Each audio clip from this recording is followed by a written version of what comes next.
Hello everyone, welcome back to my YouTube channel. This is Dr. Aishwarya Gupta. Today I'm going to discuss chronic constrictive pericarditis, restrictive cardiomyopathy, and cardiac tamponade. The three topics which have a lot of similarities and at the same time are vastly different. So that's the reason, whenever there is a relevant clinical stem in the exam, all three are present in the option. So it's become very important to pick up the subtle differences and come to the right answer. So that is going to be my motto for this video, and this is essentially created for medical entrance examination. So, all right, without any further time, let's get started.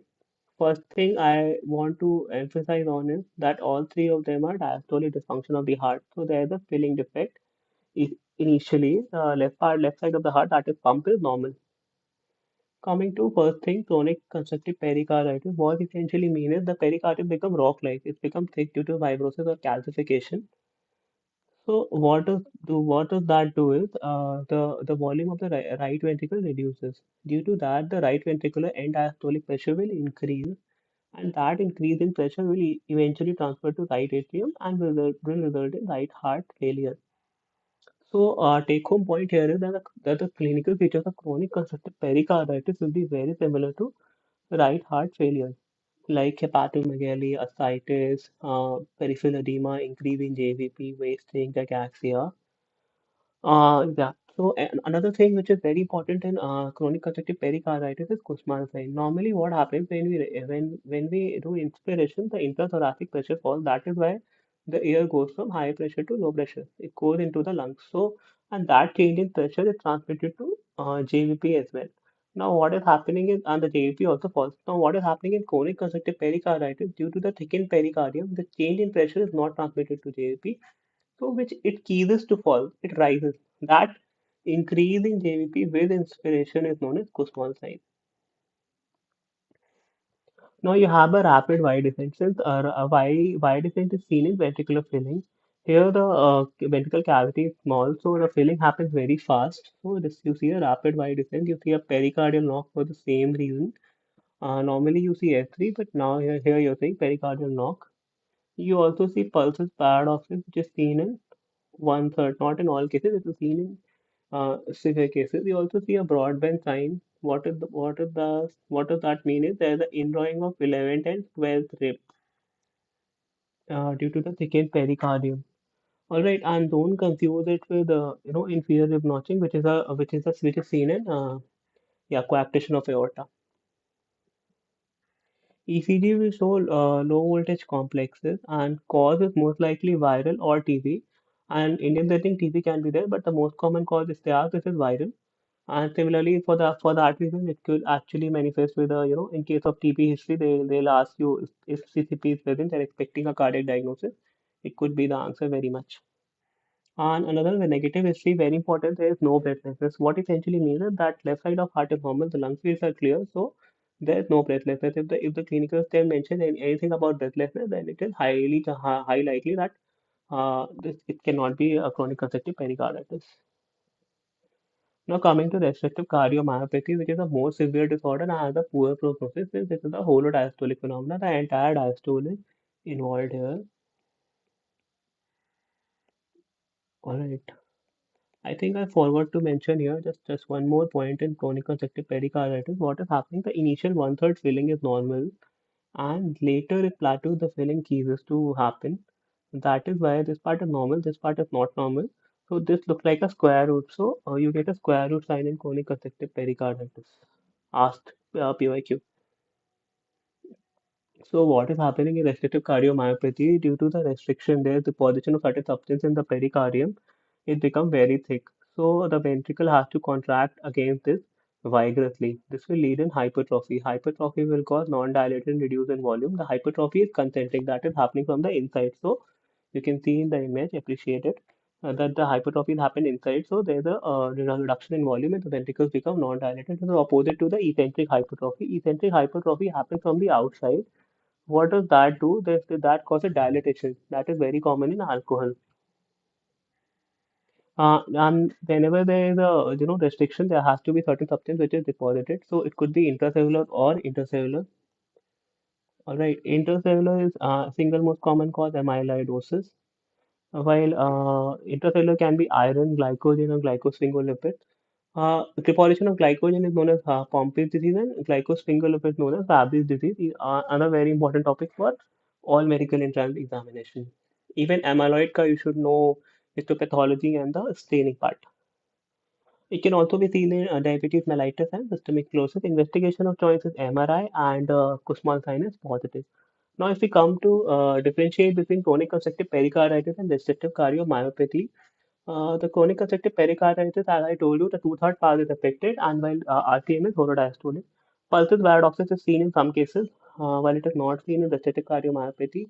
You see X and Y descent in chronic constrictive pericarditis, absent in restrictive cardiomyopathy, and pericardial knock is present, while here you see S3. Coming to cardiac tamponade, it is a acute, all right, it is a acute disease, post-traumatic. There's a collection of fluid in the pericardial space. So what does that do? It causes an impedance. The word tamponade itself also means impedance or a resistance. So due to that impedance, the cardiac output reduces. The cardiac output is not have cannot the cardiac output is reduced. The blood is not pumping properly. So there is a shock which is known as obstructive shock. So another point is that you have in cardiogenic shock also. In cardiogenic shock, what happens is there is some pathology in the heart that has resulted in the reduction of cardiac output. Here, there is obstruction. So the point is, the end point is same. The cardiac output is getting reduced, but the terminology is different. Now coming, yeah. So you can see that in this, the heart has become very small since it has been pushed by fluids from all sides. All right, heart has become small. The pericardial fluid is pushing. The Kussmaul is negative. Egg descent is present. Now, egg descent, why it is very prominent here? Since egg descent, what is happening? The atria has to relax. Now it has already small contracted, and to overcome that contraction to relax, it has to push against it fluid also around. So that makes egg descent very prominent. Now, I mean, all these three topics have very abstract, require a lot of abstract thinking. So your imaginative power should be on point to understand it better. ECG shows electrical alternate pulses paradoxes present invariably. Backslide used to be a very important question. ऐसे मतलब वो तीन option दे देते थे और चौथा बोलेंगे tag कुछ something something they will tell and that won't be present here. They'll ask you which is obvious of the following is not a component of backslide. But now they don't ask. They might give in a clinical stem but not very much tested. So you get hypotension, increase in JVP and muffled heart sound. Now increase in JVP is there but it is not small signs. It is the heart cavity is surrounded by fluid so the change in intrathoracic pressure is invariably transferred. So this is not restricted to inspiration. The rise in the AP is present all throughout. This is the difference. You can see electrical alternate. The normally like you can see narrow QR, QRS complex is small, low amplitude. Usually it's present in the ratio of 2 is to 3, 3 is to 1, like 2 normal and then like that. Now, if we differentiate them, chronic constrictive RCM, they are a chronic condition, while cardiac tamponade is an acute condition. Chronic constrictive pericarditis is post-viral.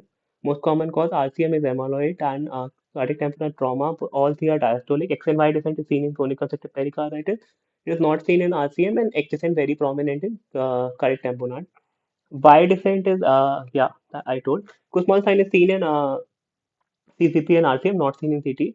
Pulses paradox is invariably present in cardiac tamponade, knock, X3 and muffled heart sound. Investigation of choice MRI, ECG.